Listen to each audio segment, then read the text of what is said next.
Comment tu l'as connu déjà?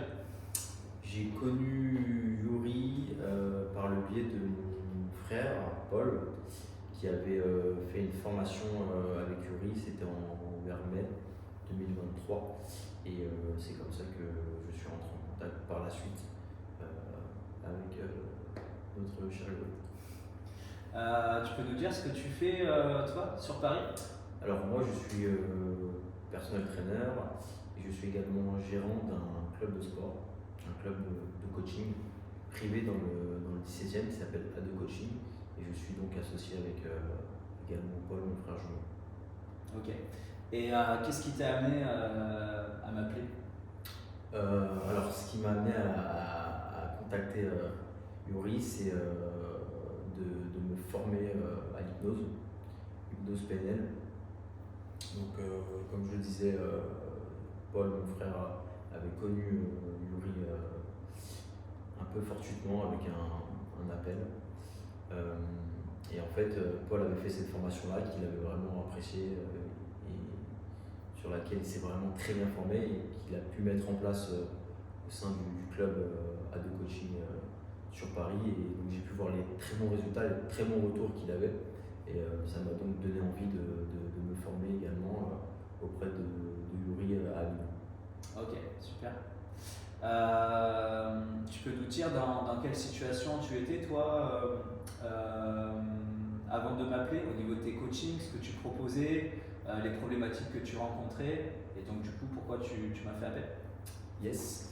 Donc moi l'approche que j'ai c'est de l'activité physique, donc coacher une personne en faisant plusieurs mouvements, ça peut être avec des machines, du poids, sous toute forme, poids libre, du guidé, des machines cardio ou sans matériel.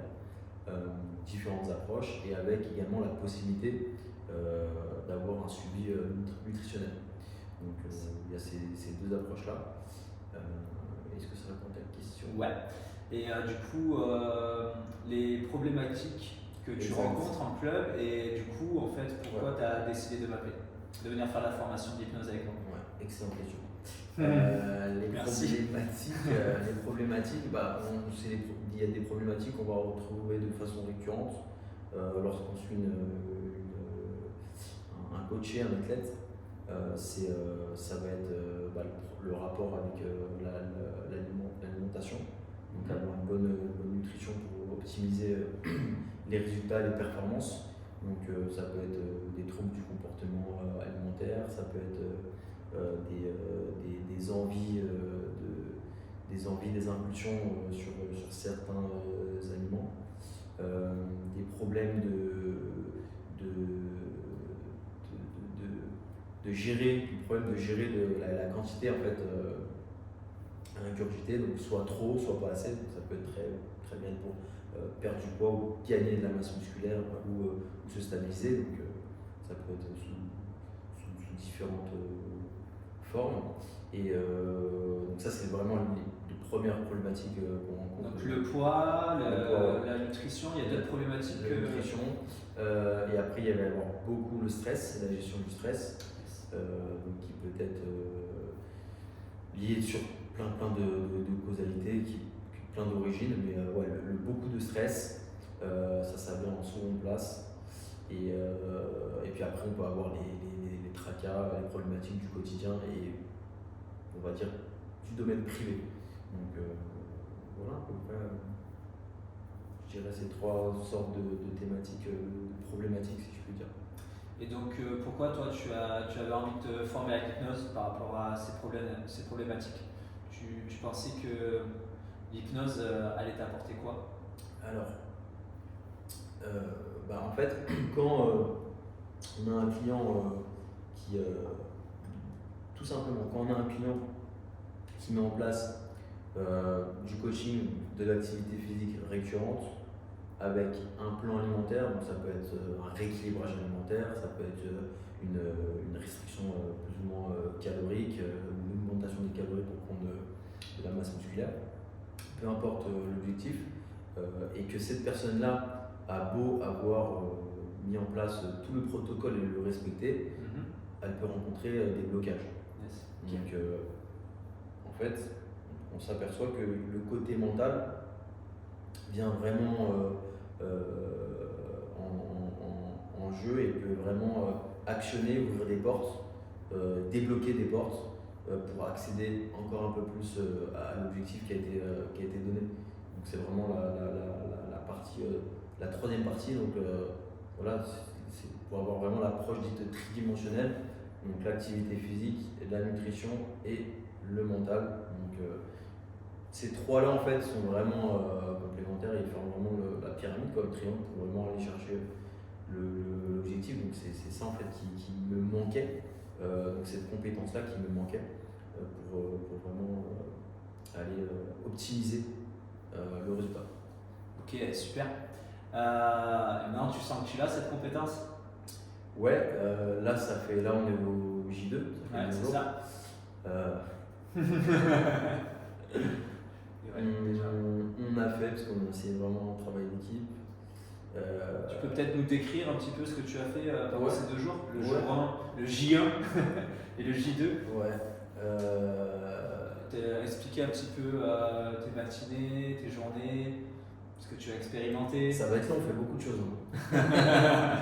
C'est très productif. Eh ben, je suis arrivé le vendredi, donc la veille, j'ai été très bien accueilli par Yuri, on a tout de suite très bien accroché. C'est un bon gars. Il est cool. On a bien accroché et on s'est mis tout de suite dans le vif du sujet et ça s'est fait vraiment naturellement, ça c'était cool. Après le samedi, la première journée, levé 7h30, séance de sport de 30 minutes, 25 minutes, 30 minutes avec l'échauffement pour vraiment bien se mettre dans le bain, au sens figuré, au sens propre, suivi d'un bain glacé. Donc ça c'est une super expérience. Voilà, on fait un bain glacé tous les matins comme aujourd'hui, c'est un bain glacé de 3-4 degrés. Et ensuite, petit déjeuner, voilà, un très bon petit déjeuner. Et ensuite formation. Formation, donc ça fait 7h30, lever, le petit café, le sport, le bain glacé, il est quoi, 8h, 8h30. T'as vécu l'hypnose aussi le matin? L'hypnose le matin. L'hypnose, on n'a pas fait après? C'était le matin, ouais. Ah, mais c'était avant ou après le sport? Après le sport. Après le sport. Ouais. Exact. Et après le sport, on a fait. Ça en fait des choses. Ouais, j'avais oublié. En fait, je suis encore sous hypnose. Ça fait 48 heures. Exact. Donc Yuri m'a mis sous hypnose dans un premier temps. Et ensuite on est parti sur la pratique et aussi de la théorie. Donc en fait, on fait vraiment les deux. Et tu m'as hypnotisé du coup. Et j'ai hypnotisé. Donc c'est ça qui est vraiment intéressant dans la formation, c'est qu'on vit l'expérience, on vit pleinement l'expérience et ensuite on la pratique avec Yuri au départ, avec aussi également pour compléter de la théorie. Donc on a également un cours sous forme PDF pour compléter les connaissances. Et puis après c'est du cas pratique. Donc samedi ça a été tout de suite sous les coups de 14h en plein milieu d'Avignon à mettre en place les protocoles de mise sous hypnose. Donc ça c'était une expérience. Tu peux nous dire un petit peu les expériences que tu as fait vivre à des inconnus dans les rues d'Avignon, un petit peu les expériences qui t'ont marqué, ce que tu es arrivé à produire comme effet hypnotique, comme expérience? La première. Sans dire peut-être toutes, juste celles qui t'ont le plus marqué. Déjà, ce qui m'a le plus marqué, c'est que je me sentais vraiment prêt.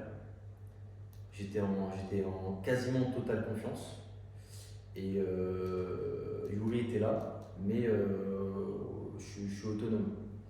Donc j'étais vraiment sous confiance. Tout ce qu'on a fait, il y a un vrai conditionnement. Après, en termes d'expérience d'hypnose, c'est que les gens ils ont été tous réceptifs, ils ont tous vécu une expérience d'hypnose. Ils ont tous vécu l'expérience qu'ils avaient envie qu'ils souhaitaient vivre. Donc chacun avait de l'imagination, il y avait vraiment de tout. La première qui me vient, c'est Monica. On est parti sous une hypnose, ça peut paraître très banal, mais pour elle c'était vraiment quelque chose qui me tenait à cœur, c'était de savoir faire du vélo. C'est une femme qui a à peu près entre 45 et 50 ans et qui n'a jamais su faire du vélo. Donc on est parti sous hypnose et elle a vécu son expérience avec le vélo. Et elle a fait du vélo. Elle a fait du vélo, donc beaucoup d'émotions. Elle s'est vraiment sentie libérée de quelque chose, de cette peur. Et elle a pris confiance en elle. Et ça, ça m'a vraiment touché, marqué. Parce que ça l'a transformé. Donc ça, c'est une très belle expérience. Et puis après, il y a eu d'autres expériences un peu plus fun. Des expériences un peu drôles. Avec plusieurs personnes en fait. Tu avais utilisé 3 personnes. 3 personnes, ouais. 3 personnes. Et, en même temps. En même temps. Et que j'ai fait parler en québécois. Parler en québécois entre eux. Et c'était assez fort. Et il y en a une autre aussi où les gens, je les ai fait faire se déplacer. Ils parlaient à une affiche, donc les personnages de l'affiche sont devenus des vrais personnages. Des personnages en noir et blanc. Et on a réussi, ils ont réussi à faire balader ces personnages dans Avignon et avoir vraiment une interaction avec eux. Ouais, ils leur ont fait une visite guidée de personnages d'affiches. Ouais. Voilà. Après, il y a eu aussi celui qui était à New York. Ouais, il y a eu le petit Walid. Ça m'a tellement marqué que je pense que je me souviens du prénom de tout le monde en plus, ça c'est assez ouf. Il y a eu le petit Walid, je sais pas, il doit avoir 10 ans, qui voulait aller à New York et en fait il est parti. Il voulait aller aux États-Unis. En fait, tout seul, il s'est mis à voir des buildings et à voir la statue de la liberté. Et alors que c'était la statue du pape d'Avignon, je crois. Voilà, c'était assez incroyable. Et ensuite, une fois qu'il a fini l'hypnose, il est revenu avec son copain pour aller à Port Aventura, aller faire le manège Ferrari sur un banc en bois. Et non, c'était dingue. Vraiment une expérience de dingue. J'ai appris l'hypnose, j'ai appris aussi sur moi, et aussi cette découverte de soi dans l'hypnose et dans ce qu'on est capable de faire. Et aussi ce travail-là qui est fait sur soi-même, mais ça se fait un peu naturellement. Et voilà. Ça t'a fait quoi, toi, de sentir que tu étais capable de faire vivre des expériences aussi inédites, aussi folles, en juste quelques heures de pratique d'hypnose? De savoir de voir que tu es capable de provoquer des phénomènes aussi fous, aussi puissants, aussi intenses, ça t'a fait quoi, toi, personnellement? Ça m'a surpris, déjà, et je pense que tu l'as vu quand Margot et Maxime se sont déplacés. Parce que si Yuri me dit fais-les déplacer, fais-les se déplacer, moi dans ma tête j'ai bugué, j'ai dit mais pour moi j'étais un peu en croyance que voilà c'était sur place et en fait si ça a fonctionné, donc ça m'a vraiment étonné. Même moi j'ai bugué en fait. À un moment donné j'ai bugué et donc ça m'a vraiment étonné, surpris mais dans le bon sens. Et pouvoir limiter, j'ai envie de dire. Pouvoir limiter du cerveau et de l'imagination surtout.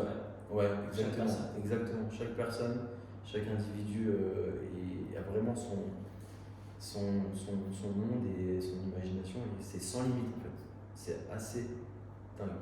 Yes, super. Après on allait célébrer ça au champagne et se faire un bon petit resto histoire de fêter cette réussite de Paul. Le lendemain, tu peux nous dire ce que tu as fait aujourd'hui du coup en fait? Il est encore sous hypnose, Yuri, parce qu'il m'a appelé Paul.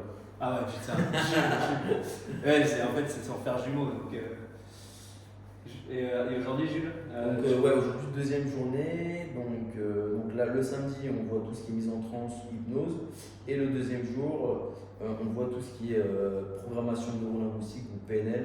On va vraiment travailler sur les problématiques que moi, en l'occurrence, que mes clients, que des clients que des coachés peuvent rencontrer. Donc là, c'est la même chose. C'est le matin, réveil 7h30. Ce matin, on est parti courir. Une trentaine de minutes, bain glacé à 2 degrés. C'était encore plus froid que la veille. C'était encore plus froid, mais on a fait plus de temps. Ouais. J'ai fait 4 minutes et pareil, Yuri il a fait 4 minutes, 4-5 minutes. Donc voilà, ça remet encore dans le bain. Petit déjeuner, ensuite pareil, on vit l'expérience de la PNL avec des protocoles, différents protocoles qui nous permettent de faire une pause plus rapide. On a vu la ligne du temps aussi. Et puis on a vu comment questionner étape par étape la personne qui est en face de nous pour aller chercher, pour aller travailler sur sa problématique, on va dire. Donc, sur les émotions, sur ce que la personne peut ressentir. Et du coup, l'après-midi, tu as eu des vrais cas pratiques, donc des vraies personnes avec des vraies problématiques qui sont venues au studio. Tu peux peut-être nous dire celle qui t'a le plus marqué, parce que tu en as enchaîné 5, je crois. Ouais, 5 d'affilée. 4 ou 5. 4 ou 5, 14, 15, 16, 17. Bien, 5, ouais. Avec celle que tu as eue par téléphone. Ouais.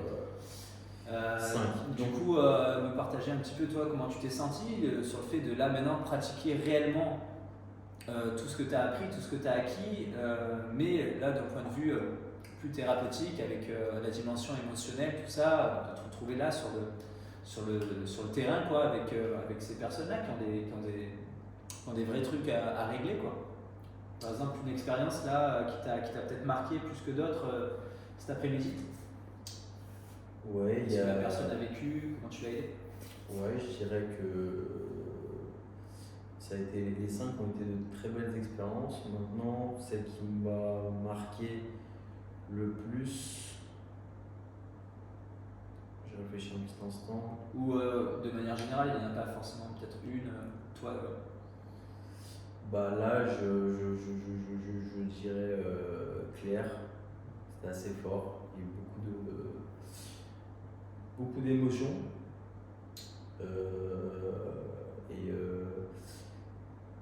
Ouais, il y a eu beaucoup d'émotions de sa part et on a senti qu'il y avait vraiment des choses lourdes à porter. Véronique aussi, ça m'a marqué un petit peu. T'as senti que tu avais pu la libérer, Ouais, ces choses-là? ouais, complètement. J'ai senti que la séance avait été vraiment productive et qu'elle avait vraiment voilà, elle était ressortie de la séance avec du mieux, avec une sorte de transformation qui allait lui donner voilà, quelque chose de positif et quelque chose qui peut l'aider sur ce qu'elle portait en fait en elle. Donc ça c'est vraiment une bonne chose. Véronique aussi, elle est ressortie avec des choses, il y a eu des émotions également, il y a eu des choses qui se sont passées dans l'environnement, dans la pièce, c'est assez dingue. Et ouais, ces deux m'ont marqué. Ces deux m'ont marqué. Et Carole aussi, c'était. Donc en fait, voilà, sur les 5, il y a une personne qui était par téléphone. Et du coup, t'es arrivé à l'hypnotiser par téléphone? Ouais. C'est assez dingue. Voilà. Il n'y a pas de visio, il n'y avait rien, c'était que du téléphone. Et on a réussi à partir. J'ai réussi à le faire partir en état d'hypnose. Donc conversationnel, quoi, juste conversationnel, voilà, avec un protocole, etc., une technique. Et pareil, ça a été très productif, il y a des choses qui sont sorties, ça a duré à peu près 40 minutes, ça a duré exactement. Donc ouais, assez dingue aussi cette expérience à distance du coup. Ça marche aussi à distance, donc ça c'est très fort. C'est une belle journée encore de valider. Ouais. Tu as été vraiment, c'est moi qui te voyais pratiquer en fait, il y a eu des moments, c'était hyper fort parce que il y a eu des larmes qui ont coulé, mais des larmes libératrices quoi. Ouais. Il y a eu des émotions voilà, qui sont montées et qui étaient vraiment enfouies. Et ce qui était étonnant, c'est que la plupart des personnes elles venaient pour des problèmes de poids, mais en fait le problème il était, ça, c'est dingue, il était ailleurs, il était beaucoup plus profond. Donc c'est pour ça derrière des problématiques de poids, quand on voit que juste le sport et la nutrition ça suffit pas, et qu'on creuse en fait ce qui se passe au niveau mental, au niveau émotionnel, il y a des choses vraiment incroyables qui sortent et qui vont justement aider la personne ensuite à se transformer et à se libérer de ce poids. Ouais. Et du coup, là, maintenant que tu as ces acquis, ces connaissances, comment tu vois l'avenir de ton coaching, là, de ton accompagnement? Bah, je le vois bien. Je le vois avec un continuum de ce que je faisais déjà. Et en fait, je vais pouvoir accompagner, alors sans rien prétendre, hein, mais je vais pouvoir en tous les cas donner du plus à certaines problématiques, peut-être pouvoir y répondre, peut-être les améliorer, peut-être complètement les résoudre. Ça, je sais pas, mais en tous les cas, ça peut que être du bénéfice que du plus. Donc ça, je suis pleinement satisfait de cette compétence que je suis encore en train d'acquérir. Et voilà, hâte de mettre en pratique c'est toutes ces choses que j'ai pu apprendre avec eux. Merci. Et donc là, du coup, maintenant que tu as proposé ce nouvel outil à tes accompagnements, par rapport à ta mission, ça va te permettre quoi en fait? Ça va me permettre Par rapport à ta mission de coach. Très bonne question. Ça va me permettre d'optimiser en fait. Ça répond un peu à la question que tu m'as posée en début d'interview. Ça va me permettre d'optimiser et de créer des déblocages sur les choses qui bloquent en fait. Et ça peut même aller en fait plus loin que ça en fait. Ça peut même dépasser des objectifs qui est poids qui est poids par rapport à la silhouette. Ça peut même créer en fait des choses beaucoup plus puissantes. Je suis en train de me rendre compte en parlant en fait que ça peut vraiment aller beaucoup plus loin en fait. Ça peut vraiment transformer une personne qui va en fait dupliquer ce qu'elle a fait dans le sport avec ses déblocages dans la vie de tous les jours, que ce soit dans le milieu professionnel ou privé en fait. C'est dingue. C'est dingue. Et par rapport à tes accompagnements, là, cette nouvelle dimension qu'ils ont pris, cette plus-value qu'ils ont en plus, comment tu te sens par rapport à maintenant tes accompagnements? Est-ce que tu te sens plus en confiance? Comment tes accompagnements évoluent? Qu'est-ce que ça change par rapport au Jules d'autrefois, tu vois, qui coachait avec la partie sport et nutrition? Maintenant, le Jules d'aujourd'hui qui va coacher avec la dimension hypnose en plus. Qu'est-ce que ça change par rapport au Jules d'avant? C'est ça? C'est ça, ce que ça va changer, c'est que je vais être plus compétent. Forcément, ça va m'amener des compétences.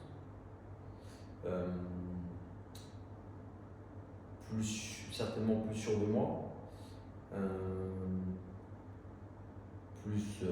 Potentiellement plus de réussite, plus de résultats. Et donc du coup, si tu as plus de réussite, plus de résultats, tu es plus sûr de toi. Plus de succès. Ouais. Et puis par rapport aussi au business, ça va permettre de développer cette partie-là en fait. Ton studio, tu penses que ça va avoir un impact sur ton studio? Exactement, en fait, voilà, exactement. Comme je le disais au départ, c'est cette troisième branche qui va être rajoutée à l'arbre. Enfin, voilà, cette approche 3D tridimensionnelle qui va venir se compléter et qui va optimiser en fait l'approche dans sa globalité et le club. Donc c'est trop bien. C'est cool. Ok, dernière question et après. Qu'est-ce que tu dirais à un coach qui hésite à se former à l'hypnose, un coach sportif? J'ai envie de dire passe à l'action, mais tout simplement passe à l'action. J'aurais envie de dire, après voilà, c'est subjectif, chacun a son expérience, chacun a un parcours. Je pense que tout coach sportif rencontre des problématiques avec ses coachés. Ça peut être toute forme de problématique. Moi j'en ai énuméré, mais ça se trouve qu'il y en a d'autres. Hein. C'est ce que je pense, c'est ce que je vois sur le terrain tous les jours. Donc, est-ce que la question qu'il faut se poser, je pense, sur un coach qui hésite, c'est de se dire, c'est de se dire que ça peut que être bénéfique. Ça peut que être bénéfique de rajouter cette. Elle n'est pas évidente ta question. Ça peut que être bénéfique de rajouter cette partie mentale. De toute manière, je pense que ça va de soi. Enfin, sur un coaching, il n'y a pas photo en fait. Le mental, il joue énormément.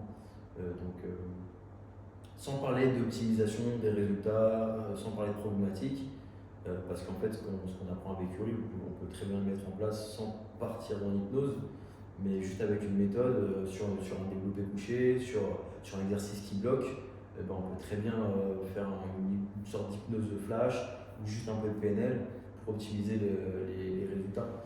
Donc en fait, c'est acquis un peu le mental et voilà.